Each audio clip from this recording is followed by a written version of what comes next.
Hello बच्चों, मेरा नाम प्रिंस और आप सभी का आपके अपने यूट्यूब चैनल पीएम क्लासेस पर स्वागत है। बच्चों, आज की इस वीडियो से जानने वाले हैं कक्षा 7वीं का प्रश्न 1.3 में प्रश्न नंबर तीसरा। तो चलिए शुरू करते हैं। बच्चों, अब बात करते हैं यहाँ पर क्वेश्चन नंबर तीसरे क्वेश्चन में क्या है कि रिक्त स्थानों की पूर्ति कीजिए। आपको यहाँ पर जो रिक्त स्थान दिख रहे हो ना, जो खाली जगह है उसको यहाँ पर आपको पूर्ति करनी है, यानी कुछ ऐसा एक नंबर लिखना है जिससे कि इधर वाला उधर वाले के बराबर हो जाए या उधर वाला इधर वाले के बराबर हो जाए। कुछ इस तरह से यहाँ पर कुछ लिखना है, ठीक है। अब अगर आपको पूर्णांकों का विभाजन आता होगा, जो कि आपने चैप्टर में पढ़ा ही होगा, जिसकी मदद से आपने पहला दूसरा क्वेश्चन किया होगा, तो उसकी मदद से आप तीसरा क्वेश्चन में कर लोगे। थोड़ा बहुत आपको यहाँ पर थोड़ा सा आपको बस लॉजिक लगाना है, ध्यान लगाना है, ठीक है। ध्यान से देखना आप सभी। यहाँ पे देखो क्या लिखा है, 369 को भाग करें किससे, ताकि 369 ही रहेंगे। जाहिर सी बात है 369 आगे लिखा है, मतलब कहीं ना कहीं वो 369 कहाँ होगा, 369 पीछे होगा, मतलब या फिर जब कभी हम भाग करते हैं कुछ इस तरीके से, तो 369 यहाँ पर होगा।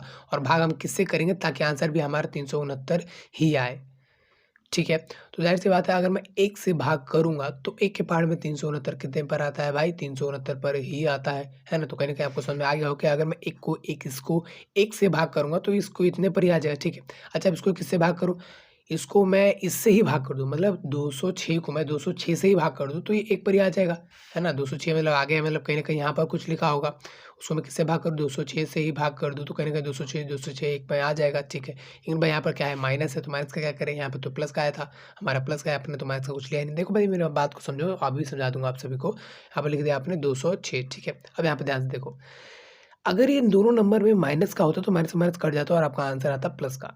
अगर एक तरफ माइनस का है तो आपका आंसर आएगा माइनस का, मतलब आपका आंसर तो प्लस का है, तो यानी कहीं न कहीं आपको -1 है उसको हटाना पड़ेगा, है ना? तभी तो आंसर प्लस का आएगा। उसके लिए आपको यहाँ पर एक माइनस लगाना पड़ेगा ताकि माइनस से माइनस कट जाए और जो आपका आंसर है प्लस का है, ठीक है? अच्छा, अब यहाँ पे बात करते हैं, देखो किसी को 1 से गुणा करेंगे तो वही आएगा। अब किसको? 87 को। 87 को अगर 1 से भाग करेंगे, सॉरी 1 से भाग करेंगे, भाग कहने वाला था वहाँ पर, गलती से शायद गुणा कह दिया होगा मैं।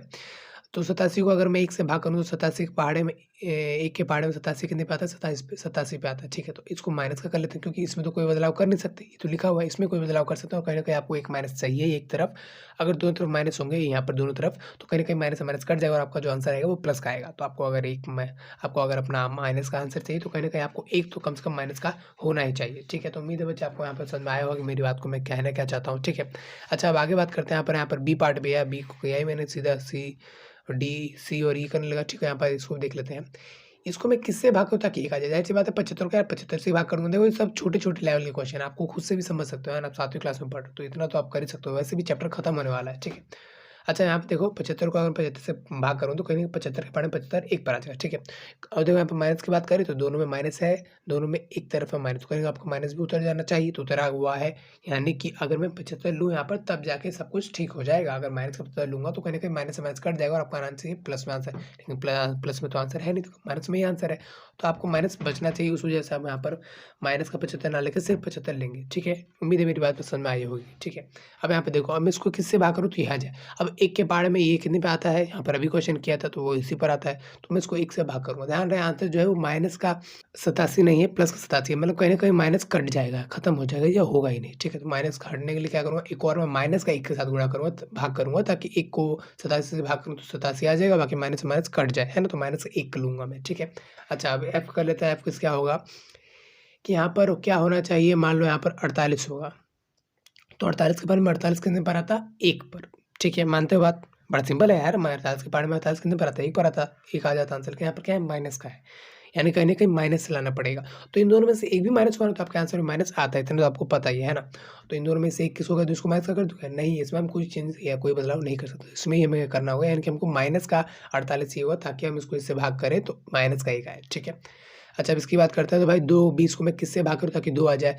10 के पहाड़े में अगर मैं 10 को इससे भाग कर दूँ तो 2 आ जाएगा, है ना? तो 10 को मैं इससे कर दूँगा, कहीं न कहीं इसका क्या मतलब हुआ कि 20 है इधर और इसको मैं किससे भाग करूँ ताकि वो 10 आ जाए? तो कहीं न कहीं 2 से भाग करूँ, 2 के पहाड़े में ही तो 20 आता है, 10 पर आता है, तो कुछ इस तरह से कटेगा ये, ठीक है। अच्छा, यहाँ पर आप देखो माइनस का 2 है, कहीं न कहीं माइनस का, यहाँ पर कोई माइनस का निशान है ही नहीं, तो मैं खुद से ला देता हूँ 10 के साथ माइनस का, ताकि आंसर में आपका माइनस उतर जाए, ठीक है। कहीं न कहीं आपको नंबर को पहले भाग करके नंबर का पता करना है, उसके बाद माइनस या प्लस का देखना है, ठीक है। पहले माइनस प्लस का मत देखना और कन्फ्यूज़ मत होना, ठीक है। यहाँ पे देखते हैं बच्चों, यहाँ पर क्या होगा, अगर मैं यहाँ पर 12 ले लूँ, 12 क्यों ले रहा हूँ, देखो यहाँ पर कुछ भी होगा, मान लो यहाँ पर कुछ भी होगा, अंदर वाला है, पहले वाला है, तो यानी कि अंदर वाला होगा, उसको मैं 4 से भाग करूँगा तो 3 आ जाएगा। किसको मैं 4 से भाग करूँ तो 3 आ जाए। यहाँ पे बहुत सारे नंबर है जिसको मैं 4 से भाग करूँगा तो 3 आ जाए। एक ही नंबर है यार, 12 ही नंबर है। तो मतलब 12 एक जो संख्या है ऐसी जिसको मैं 4 से भागा दूँगा, 4 के पहाड़े में 12 कितने पर आता है? 3 पर आता है। तो 3 आ जाए, ठीक है। लेकिन यहाँ पर 3 क्या है? माइनस का, तो कहीं न कहीं ये भी माइनस का होता तो मेरा आता माइनस का 3। तो कहीं न कहीं अगर मैं ऐसे ये वाले नंबर के कुछ नहीं, ये नंबर देता हूँ तो कहीं न कहीं आपका आंसर सही आएगा या फिर ये रिक्त स्थान जो है पूर्ति हो पाएगी, ठीक है। तो उम्मीद है बच्चों आपको ये जो क्वेश्चन है समझ में आया होगा और अगला क्वेश्चन आपको यहाँ पर ऊपर डिस्प्ले पे मिल ही जाएगा अभी थोड़ी देर में। तो इस वीडियो में तो फिलहाल इतना ही। अच्छा, आपको अगर इंट्रोडक्शन वीडियो देखना तो प्लीज़ आई बटन पे क्लिक करके इंट्रोडक्शन वीडियो देख लेना। चैप्टर का एंड होने वाला है, आपको अभी तक यही नहीं पता है कि हमें चैप्टर में पूर्णांक संख्या मतलब होती क्या है, कहाँ ज़रूरत पड़ती है पूर्णांक संख्याओं की, इन सब चीज़ों के बारे में आपको बहुत अच्छी तरीके से मैंने बता रखा है। तो अगर हो सके तो एक बार प्लीज़ देखने की कोशिश करना। तो इस वीडियो में तो फिलहाल इतना ही, मिलता है अगली वीडियो में, तब तक के लिए जय हिंद।